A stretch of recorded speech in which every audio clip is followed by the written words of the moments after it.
on here at USD. I'm also a professor of practice in the Ethnic Studies Department. And we are happy to welcome Councilman Marc Luker, who is from the Pechanga Band of Luiseño Indians, and he'll be sharing his experience on council and some background on tribal sovereignty and self-determination with us as well. I want to just start by offering a land acknowledgement. Since USD is on the traditional territory of the Kumeyaay Nation, we're very thankful that we are able to learn and grow our minds and grow our relationships on their traditional territory. And we just want to honor their relationship with the lands, ongoing, continuing.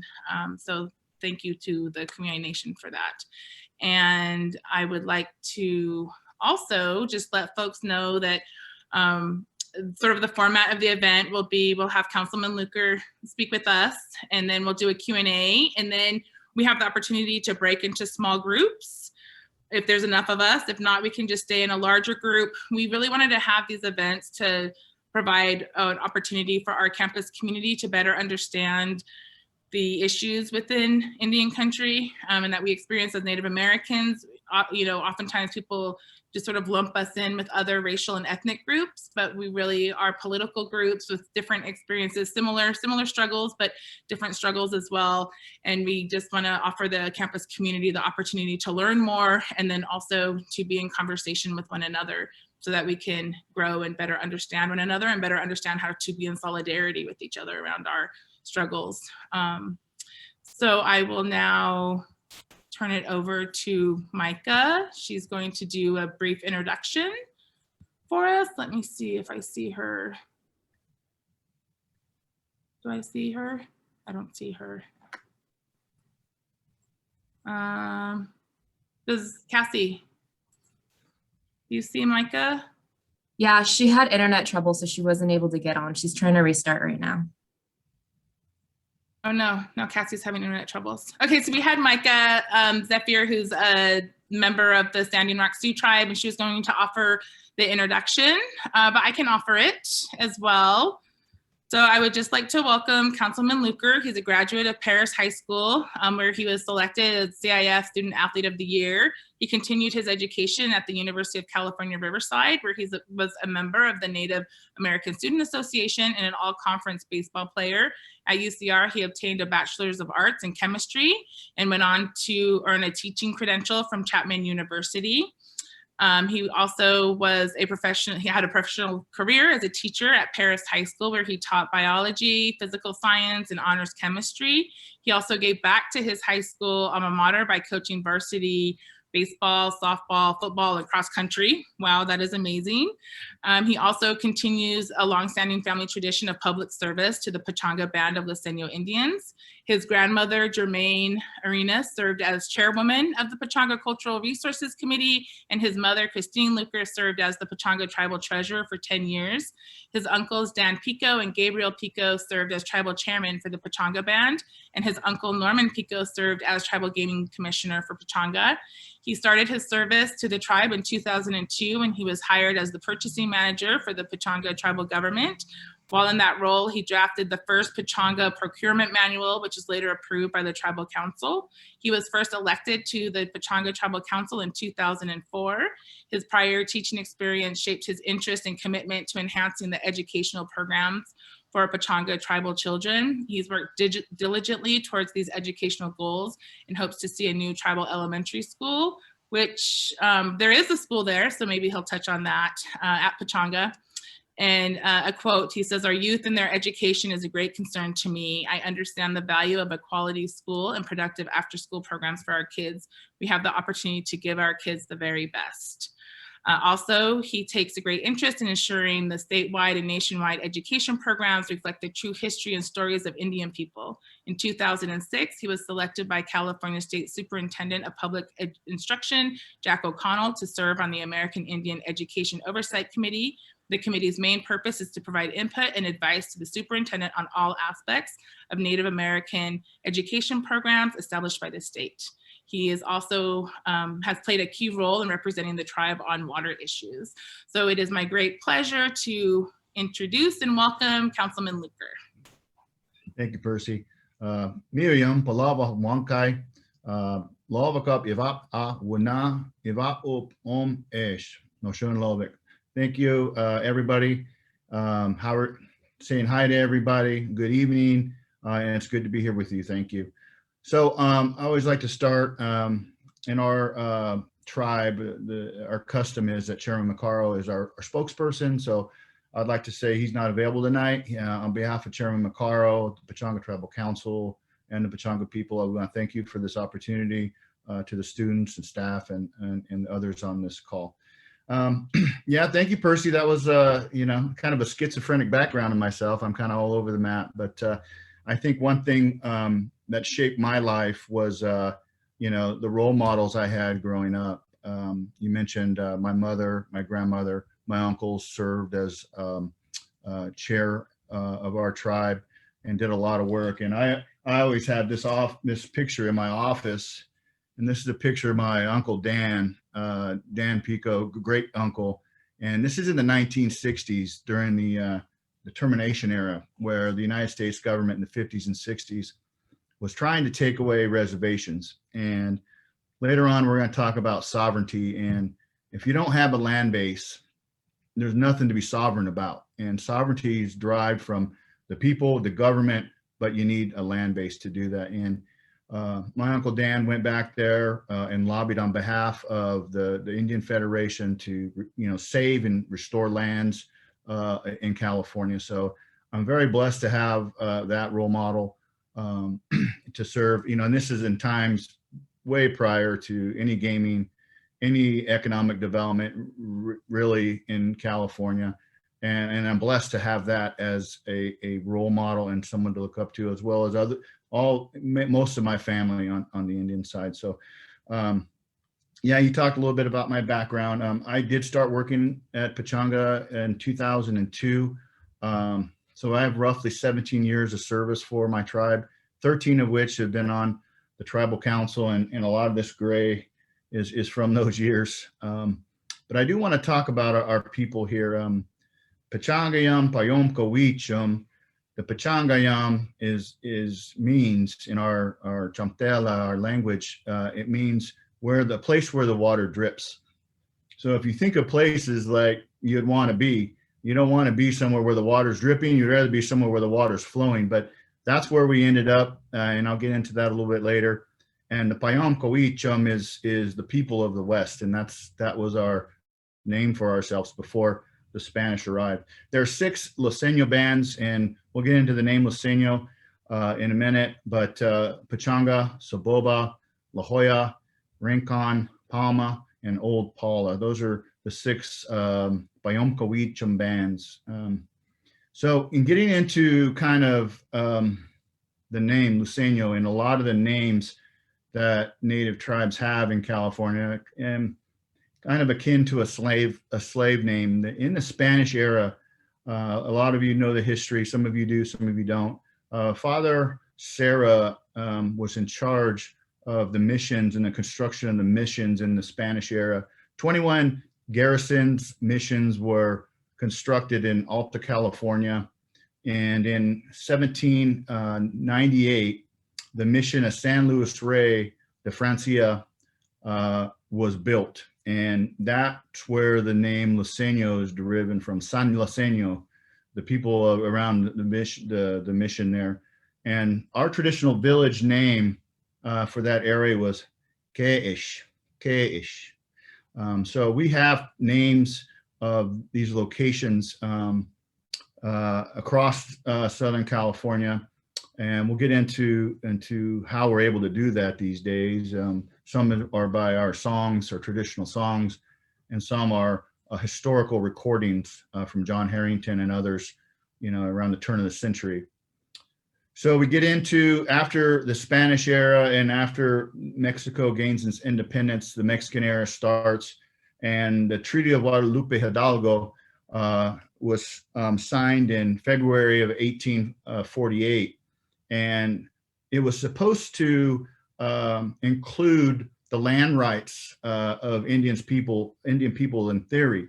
And at that point, the surviving villages consolidated, but most of them really disappeared in that period of time. And that was a very hard period of time for the Native people in Southern California. And as we transitioned from the Mexican era to the American era, there were many treaties being struck. And as treaties were signed, starting in the East and moving towards the West, they were ratified at different paces among, in the U.S. Senate. And by the time they got to California, it was in the 1850s. And if you know your history, you know that gold and silver was being found in California.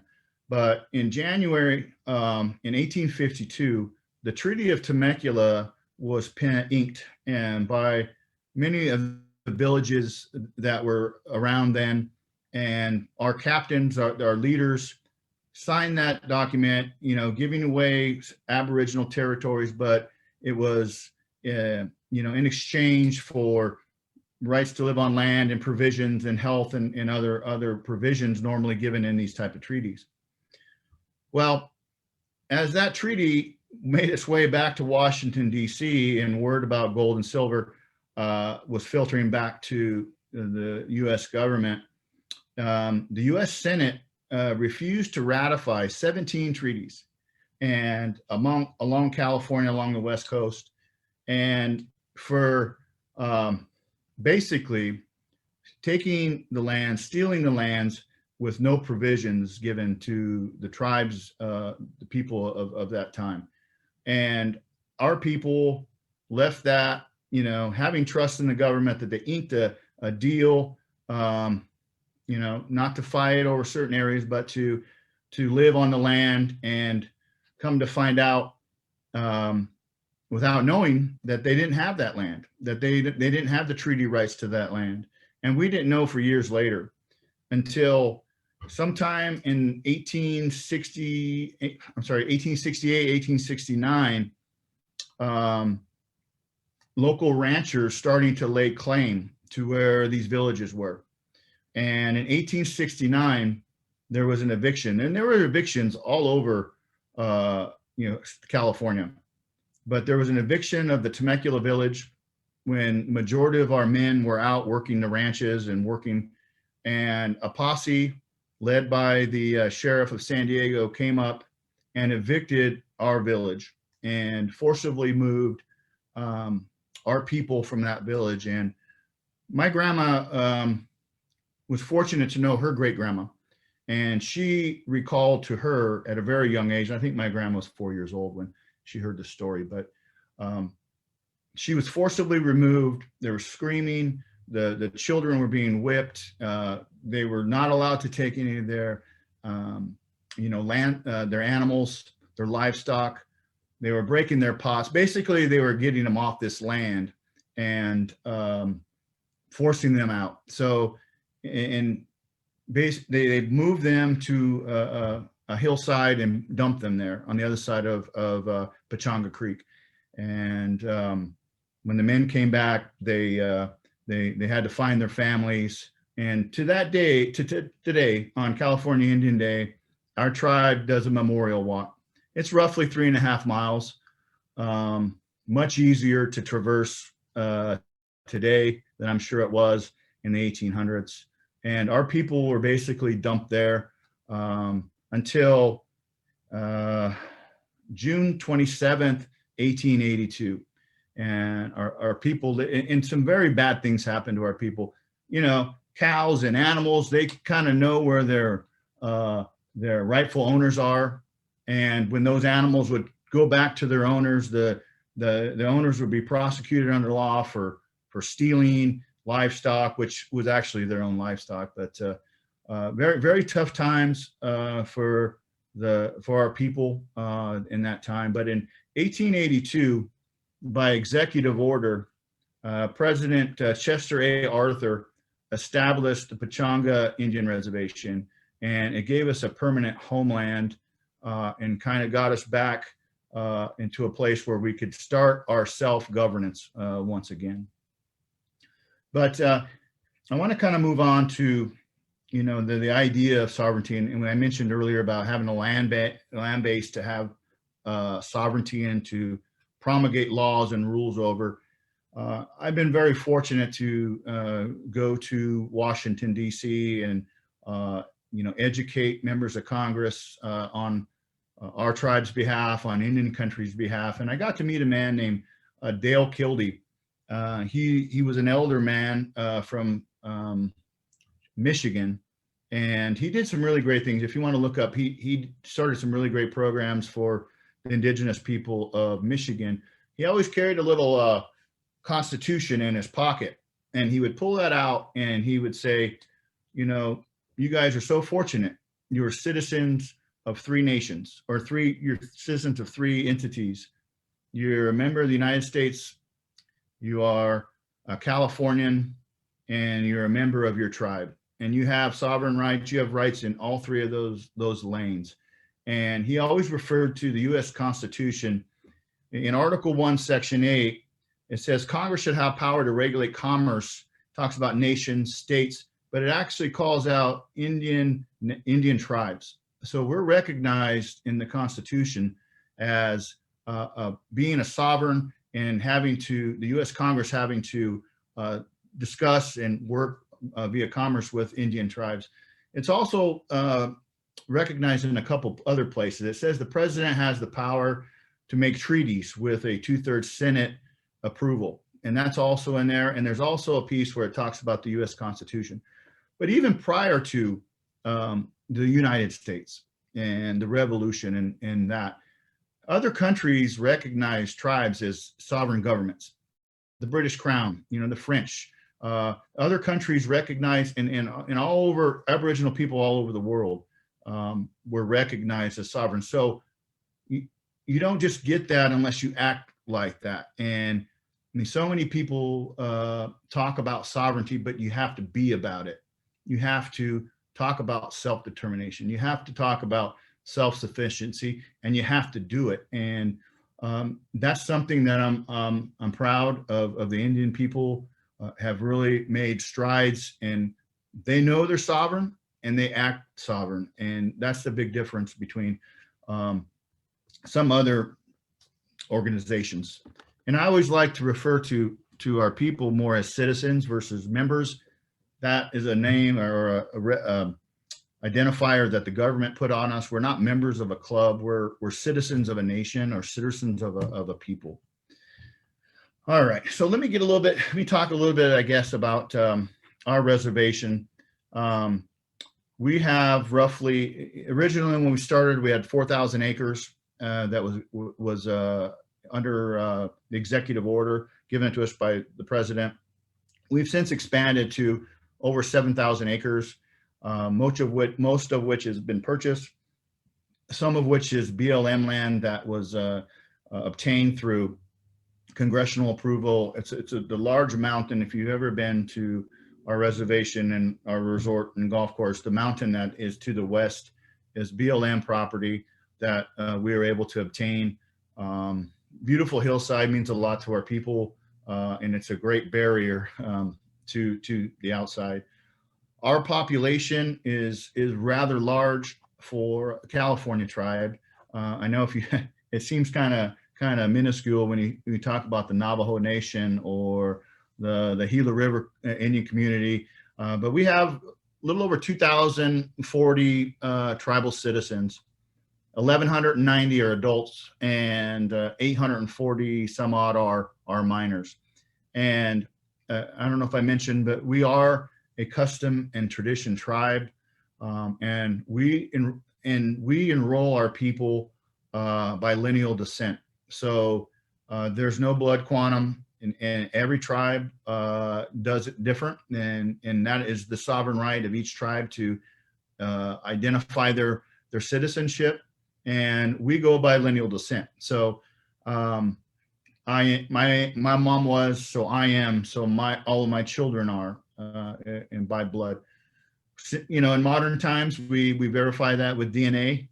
Our community is spread over 26 states, 2 countries. So we are spread across the country, and we're still able to govern. And I'll get into our government here in a little bit, but our population at Pechanga has never been as big as this since prior to the Spanish era. So we've been able to build our population back up.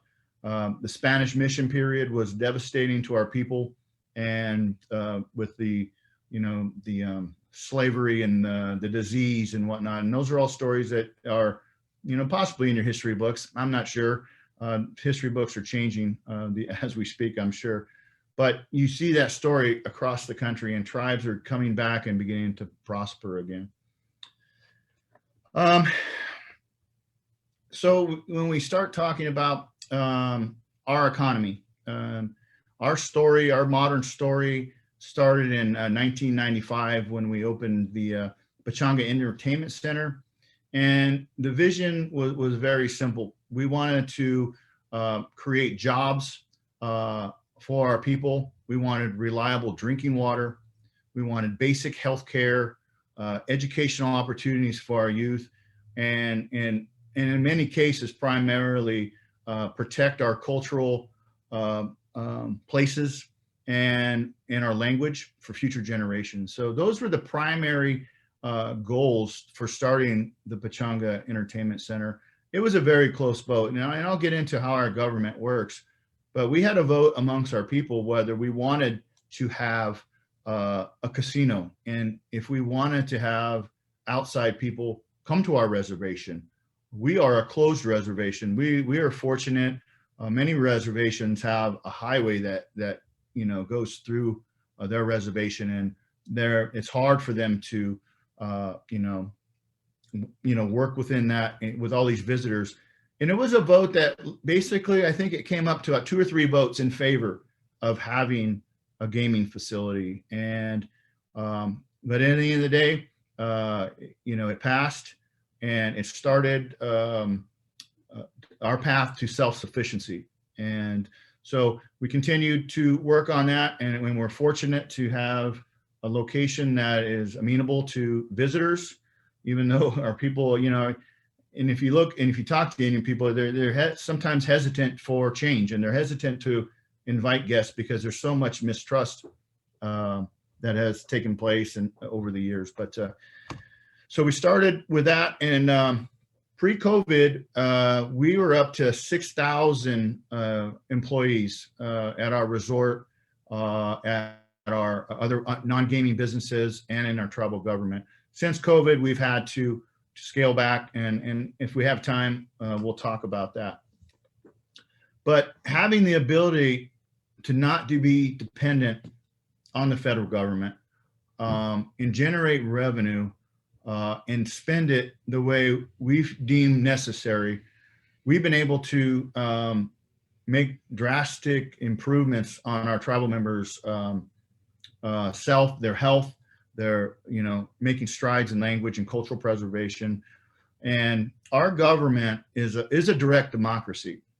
And every tribe, as I mentioned earlier, is unique.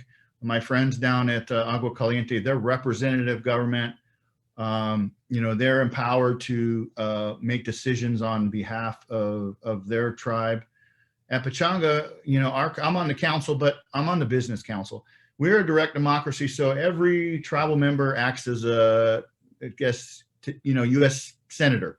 They have the right to speak. They have the right to vote on every major business move, every major ordinance or law that we put into place. Obviously, the council plays a big role in presenting and doing the work and research and due diligence, but we are a direct democracy, and at times it's beautiful, and at times it can be very hard, trying to get the right thing, get it right for everybody to be on the same page.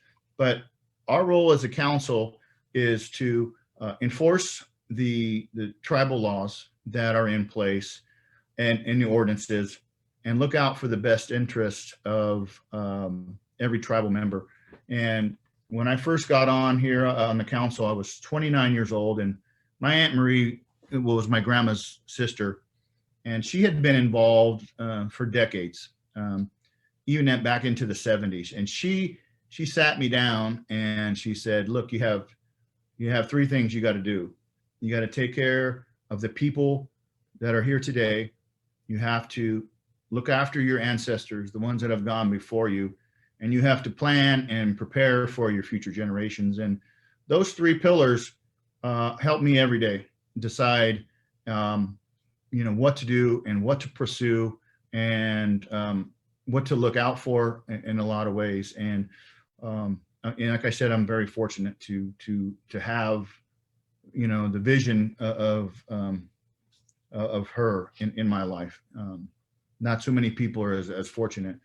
But if we start talking about the amount, the way we have determined to spend our money, we provide full health care for every one of our tribal citizens. And this is through our gaming operations and our non-gaming business. We do educational support, tutoring, college tuition, private school assistance. We have a tribal school of our own. It's a hybrid school, Chamakilawish. It's a private school basically for our tribal citizens. It's like I said, a hybrid where they speak our language and then they speak English on lessons back and forth. It was established I wish Joe was on, he could help me out. Joe was one of the first students, Joseph, have to say in 2002 possibly. We also have our cultural and language preservation department where we have monitors that go out and identify native remains and consult on how they're treated in our Aboriginal territory. We have a fire department that is a mutual aid fire department, and they're dispatched all over California to fight fires as needed. And the reason we did that is because we've had devastating fires. And if, California used to have a fire season. Well, the whole calendar is a fire season now in California. So we have three pieces of apparatus. We have a ladder truck, we have a brush engine, and then a regular engine that we staff around the clock, all with paramedics on each of the trucks. Our water department is solely on groundwater, and that provides water to our tribal government, our tribal citizens, and all of our business ventures on the reservation. Our environmental department, and we've had great successes on our environmental department. We've obtained treatment as a state in our air quality, and we're able to fund that and continue to work in a sovereign way to protect our own air. Philanthropic, we're able to give to local communities, especially in times of now. We were able to donate the N95 masks last year to local hospitals.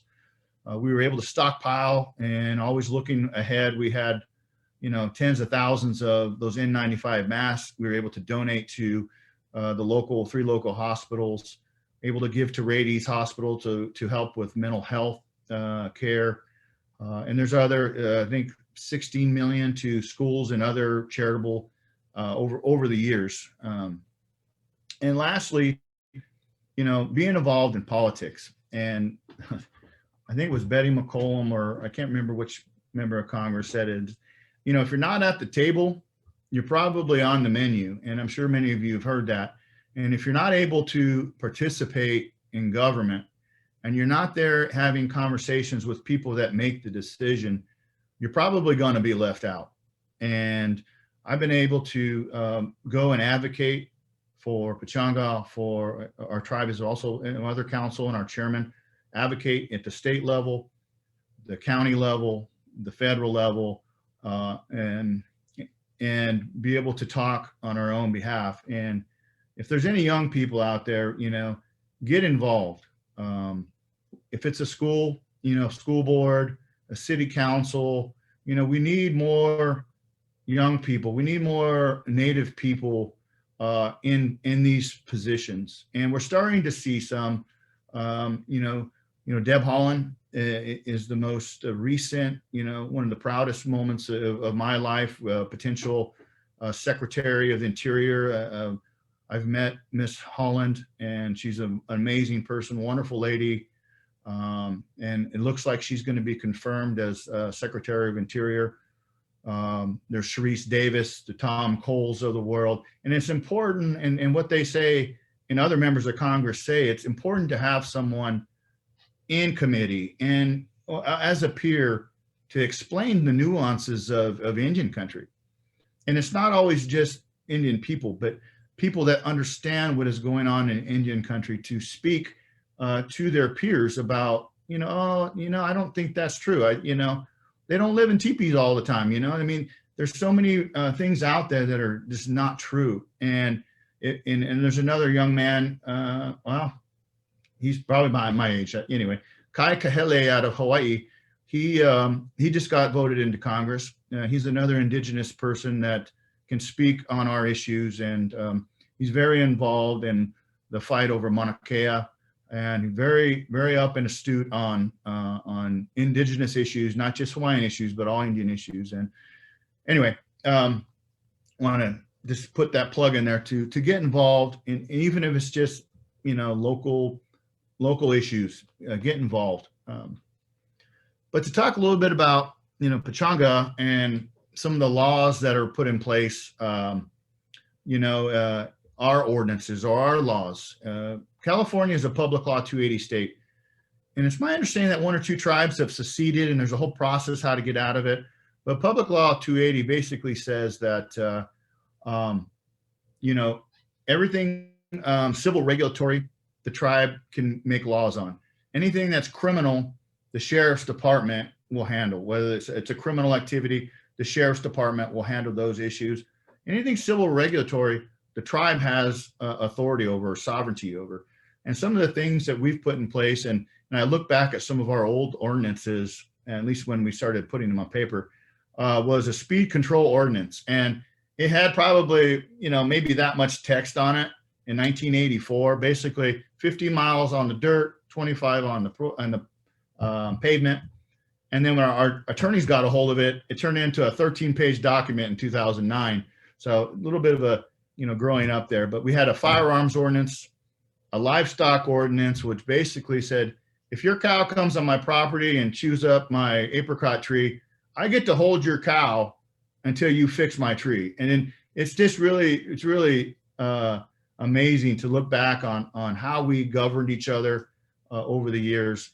But then it gets a little more sophisticated in modern times. We have a building code, and California building code does not apply on reservations, and it has its ups and downs. But we passed a building and safety ordinance here recently. We have a tax code where we could set the tax rates on our businesses. We have a child support and orphan support ordinance that doesn't allow dads or moms to be deadbeats, where they have to continue to support their children. And most recently, an act of sovereignty was our decision to close and when to reopen our tribal businesses and our tribal government. Governor Newsom did not have the authority to close tribal properties. It was a decision made by each tribe across this state and this nation. And, every tribe made their own decision. They stayed open the way they felt was responsible for their community and their region. And the other was, the vaccination prioritization. And, right now CDC has guidelines, and depending on your county, they're promulgated in certain ways. We decided that with our allotment of vaccines, we were going to get our language speakers vaccinated if they wanted to. Our critical infrastructure, our water department is critical to our community. We don't have a spigot where we could turn on and get the local municipality, which is Rancho Water, to get water from them. And also our educators at our school, and our people that work in our IT departments, our rangers, our security staff, our fire department. So we were able to go through and just want to make sure I don't talk too long here, Percy. Anyway, So that was a great act of sovereignty, I felt, for us to be able to prioritize for ourselves. But I did want to mention, though, that California has had quite a few folks lost to COVID. It's devastated parts of our community here at Pechanga. We've lost some friends and some elders. Indian tribes, American Indian tribes and Alaska tribes are 3 times more affected by the virus than non-Hispanic whites. And I was able to sit on a call, Zoom call like this with Mr.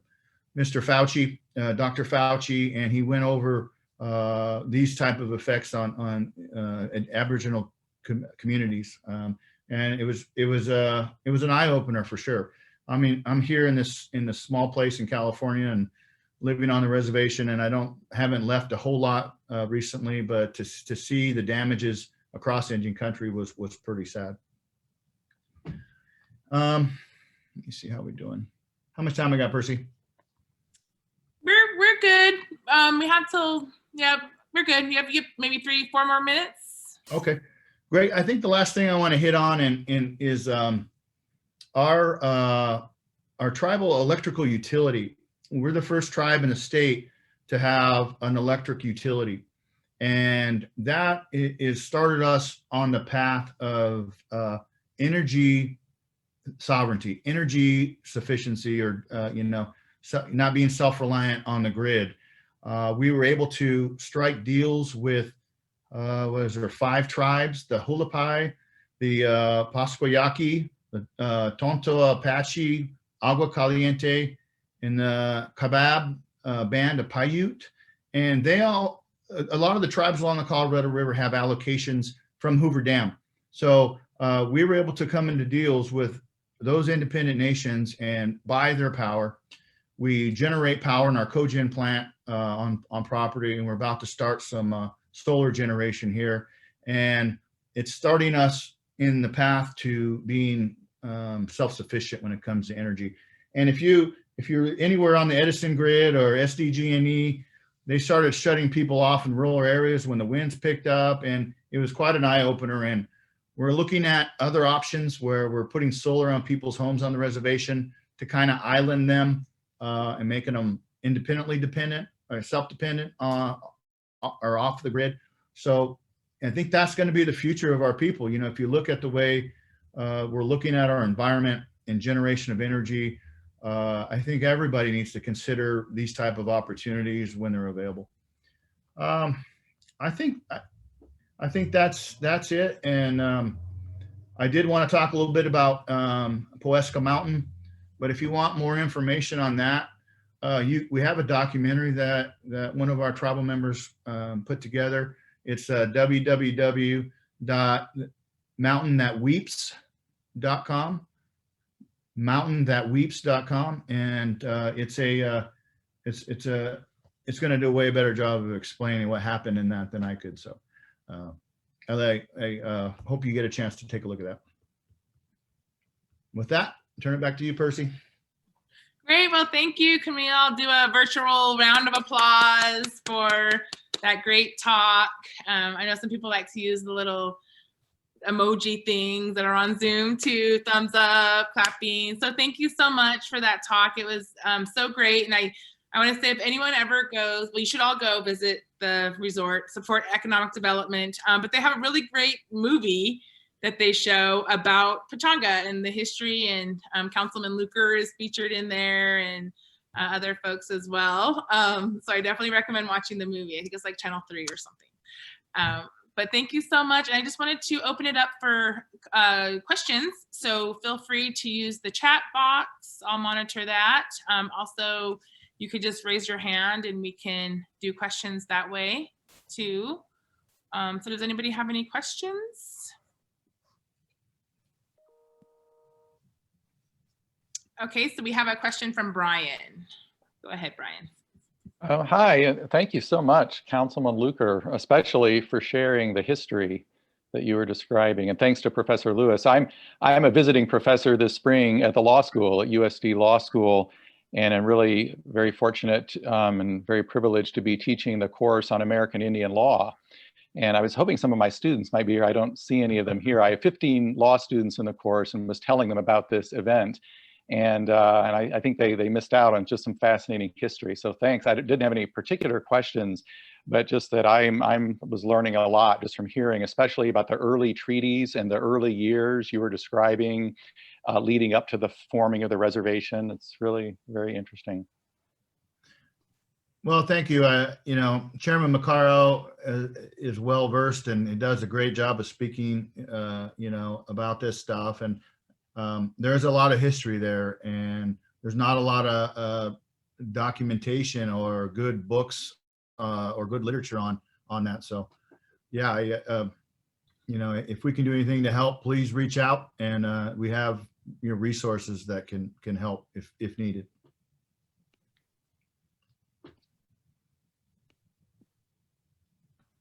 Do we have any other questions? Okay, I see one. Reyes? Yes. Oh, am I mute? Let me see. Can you hear me or am I mute? No, you're okay. Great. Thank you.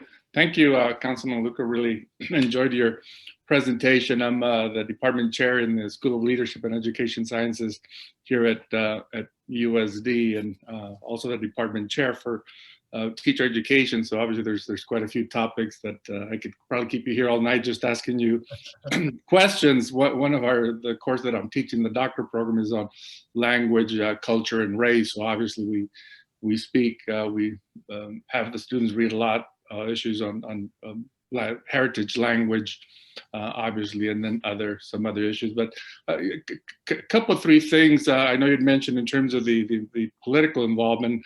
Although I teach in San Diego, I'm actually up in San Bernardino County. I live in Redlands, and you might know Assembly Member James Ramos, who's a good friend of mine here in San Bernardino, with former chair of the San Manuel Band of Mission Indians. But what are your thoughts in terms of, I know he's got quite a few Assembly bill legislation that's going through California. One is obviously I think the replacing of the Sarah statute in Sacramento. I think the second one is the changing of the Columbus Day holiday for court workers and then for Native American community. So, you know, the employees in the court can select which one they want to take. And then I think third, there was also, he was working on some legislation with during the Trump administration in terms of, I think, some land, I don't know if it was in maybe New Mexico, that has a focus on, I think, on mining. So anyway, and just any thoughts on maybe the California bills? And I know he was the president of the State Board of Education for quite a while as well. Well, as far as the Columbus Day, you know, here at Pechanga, we don't give our employees Columbus Day off. We give them California Indian Day. Mm-hmm. So we've made that choice. I would rather us be respectful of the indigenous people here of California versus someone who's you know, not even from this country. Mm-hmm. That's my personal views. You know, growing up, you know, Catholic, as many of us did, you know, you have mixed emotions about the church. And but if you really look at what Father Sarah did to the indigenous peoples and the way he approached them, you know, I'm not going to say he should be wiped from the history books, because I'm sure in some people's eyes he did great work for you know, this world.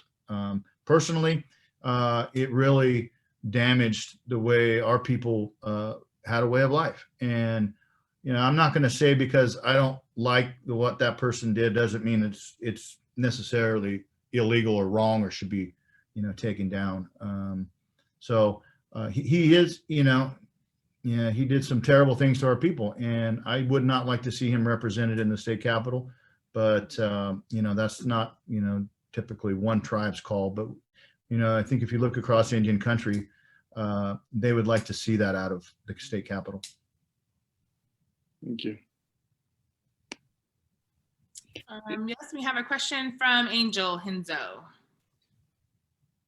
Hello, thank you for your talk and for talking about your community. And I'm a faculty member in ethnic studies at USD.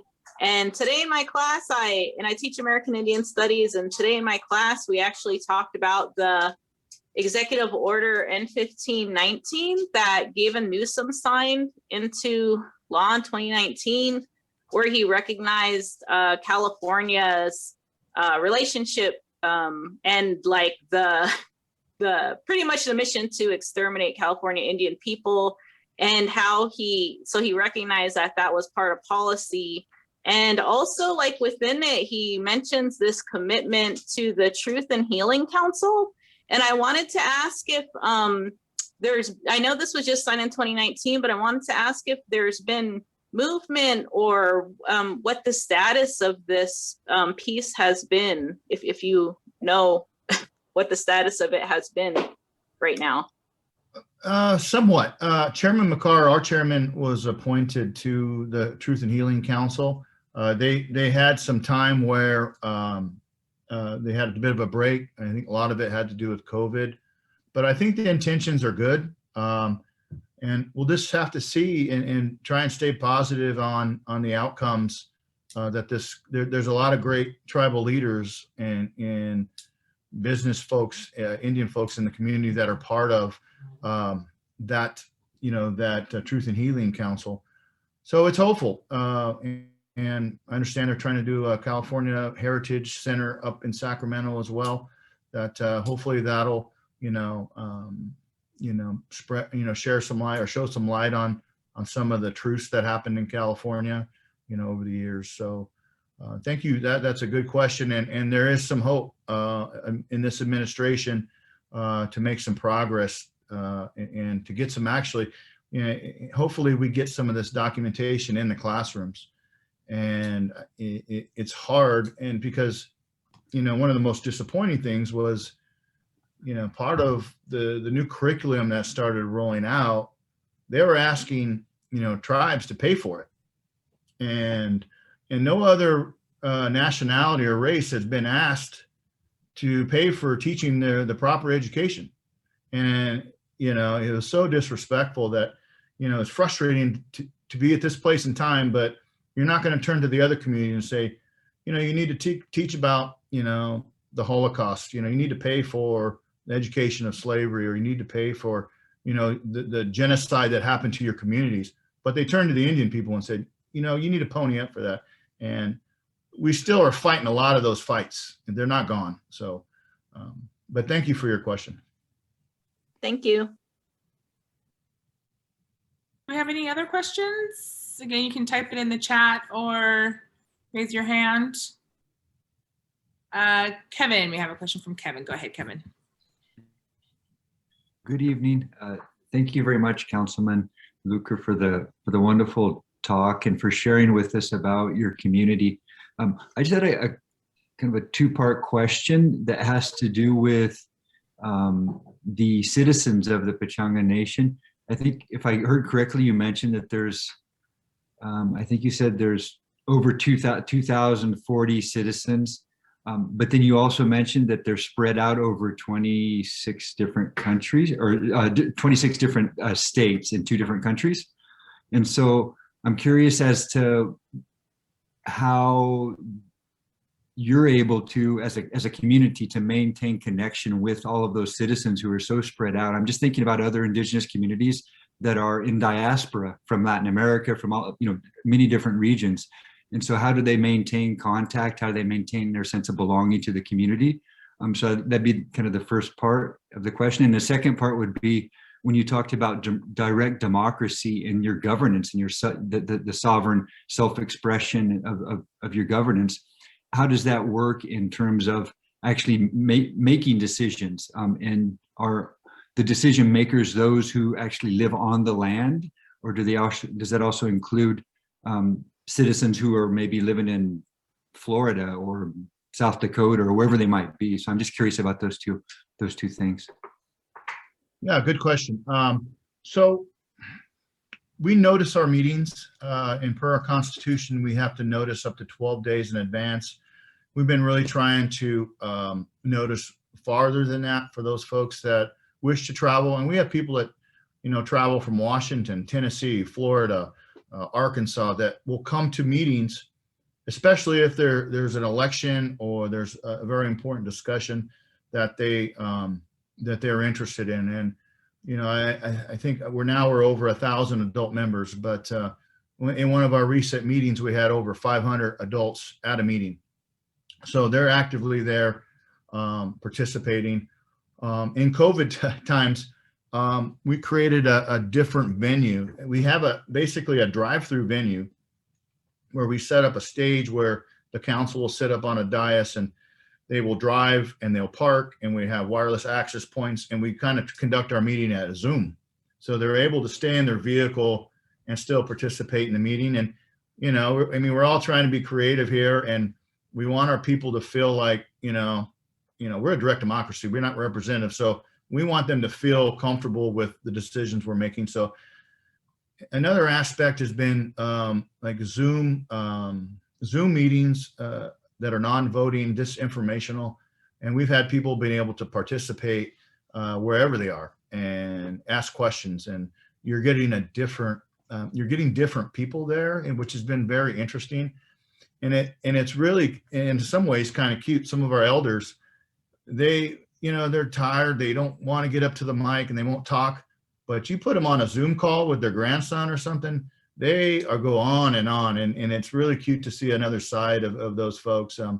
So I'm kind of sad that may go away, but we all like to be in a room and, communicating that way. And I hope in the near future that we can get back to that. So, but in another way, you talked about having identified with the tribe. We have a summer program, for our youth. It's from 14 to 18-year-olds. There's also a younger group that's 6 weeks during the summer. We have families that fly and they'll stay, down here for that period of time so the children can be a piece of it. There's field trips, there's language class, there's cultural foods that they learn how to make, cultural items, baskets, bows, those type of things. They'll come over the summer and do that. That helps them identify. This last summer, we weren't able to do that. And it's unfortunate because it really helps the mental health of our youth. And I'm sure we're all looking at that in our communities, the mental health of our youth, the ones that are not in school, the ones that have nothing to do. So that's been tough this year, but we have those programs. We'll also have an adult internship that takes place over a week once a year, where if you're an adult person and you want to come learn the business, from top to bottom, they get to come and meet our employees and get engaged on that. The direct democracy, did I answer that piece of that, Kevin? Yes, you did. Thank you very much. Okay, thank you. Do we have any other questions? Yeah, I just raised my hand, but if someone else is in the chat asking to talk, no worries. But hi, Councilman Luker, thank you so much for talking. And I know I met you briefly before, but I'm Rhonda and I'm the chair of ASO. And as you know, your son Joe is the vice chair. And so something that we're always working on is how do we create an equitable space and and a place. And I was hoping, I don't know, you could touch on once again, the direct democracy, because that's something that I have been really working on, especially in student government. My last year, I was how can I be more representative of people I'm actually, talking about, and how can I, really involve all Native people's ideas into what we see the campus being. So I don't know, that, and also touching on I don't know, what do you think would be the importance of having a space for Native people on campus? Because I'm sure it's something you and Joe talked about, but yeah. Are you talking about a physical space? Yeah, physical space, a Native American community space. Oh, you know what? I think that's really critical because, especially in my line of work, not being representative, I have to spend a lot of energy and time talking to people, because there's always a huge minority out there. The people that are not afraid to talk, they're going to get a hold of you. but it's the ones that, you know, are quiet, but they have big ideas, you know, and to have a space to be able to do that, you know, you know, we have a park right here, and you know, at any point I can go over and sit and talk to people, or meet them there, or you know, do those type of things. It's very important to have a space to get and talk to people, and you know, not everybody's a Zoom person. You know, I'm having to learn how to do this in myself, and but it's really critical to get to know people and to know their ideas. And my Aunt Marie, you know, I mentioned her earlier. She goes, "Go out there and sit in the park and talk to the drunk." You know, I'm sure he's got some really important ideas out there, or, you know, the one goofy one talking to himself. And, you know, they have a lot of great ideas, or, you know, just listen to them. Sometimes people just need to be listened to. One of my favorite times of the year is when our third graders come up and they sit around the council chambers and they get to ask us questions. And some of the amazing things, the ideas that come out of their minds, like walking trails, or you know, other types of things that make you think like, well, you know, adult people don't really think about that, but it'd be good for everybody. And be able to have a space and opportunity to do that, I think, is really critical. And, you know, I understand you're trying to find some place, and I wish you guys all the luck in the world there. Yeah, thank you so much. I was hoping to hear your input on that. Thank you. Well, thank you. I know we're at time, but Councilman, could you answer one more question? I'm going to be selfish. I have a question. Thomas had a question too, but I'm not in any hurry. But also, Percy, you feel free to pass on my phone number and my email contact to any of the folks on the call here, or anybody that's interested. Sure. Yes, for sure. I'll put your info in Cassie, could you just type in his contact info in the chat?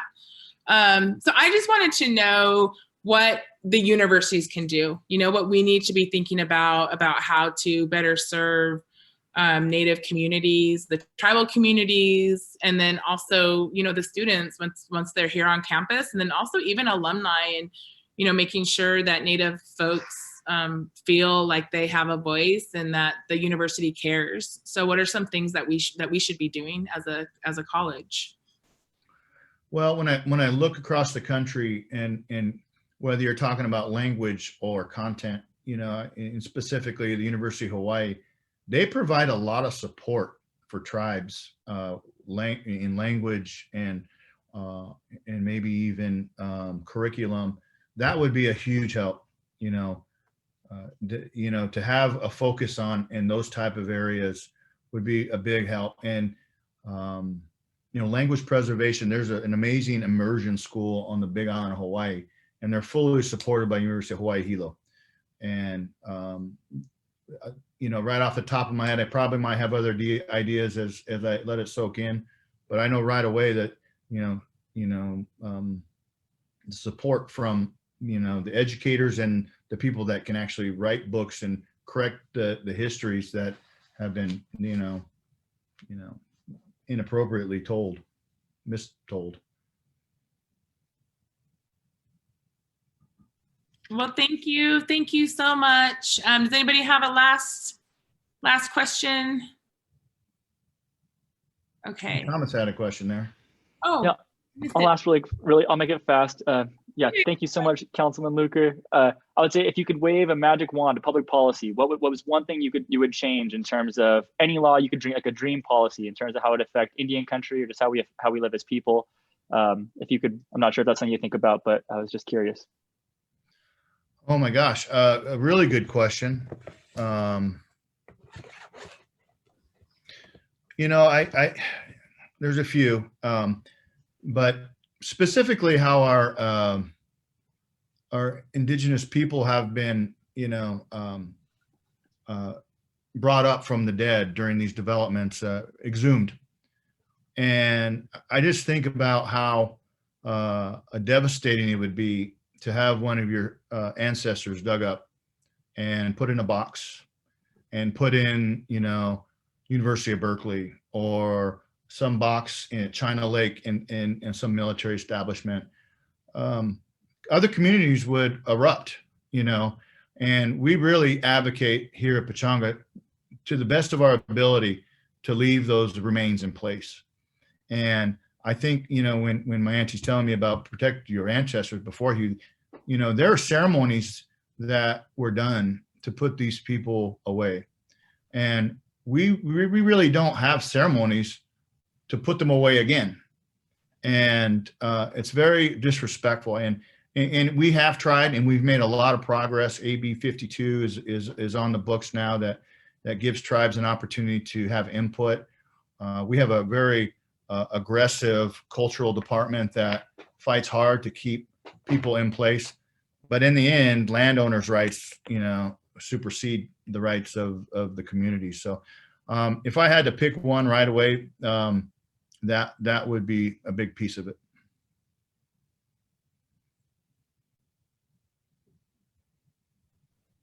Thank you. Thank you so much for spending time with us. And thank you for that last response. We're actually at USD working on repatriating a collection right now. And it's such difficult, I get a little emotional because it's such difficult work that people don't understand because it's not happening to everybody. And when we regard burial sites as being sacred, except for when they're Native American. So I just really appreciate you making that be the thing, that you could change because it's so important. And there are way too many of our ancestors in boxes. And that includes, at universities like USD. So thank you for that. And thank you so much for your time. And thank you everybody for coming. And I just want to invite everyone to stay. If you want to talk some more, Councilman Luker is going to be able to go and be with his family. So thank you so much. But I want to just keep the space open for any further conversation. Well, thank you, everybody. And thank you for your passion, Percy, and all of you on the call. And thank you for taking the time to learn a little bit that I know anyway. But take care, and I pray for your families, and I hope you are well. Thank you. Thank you. Thank you.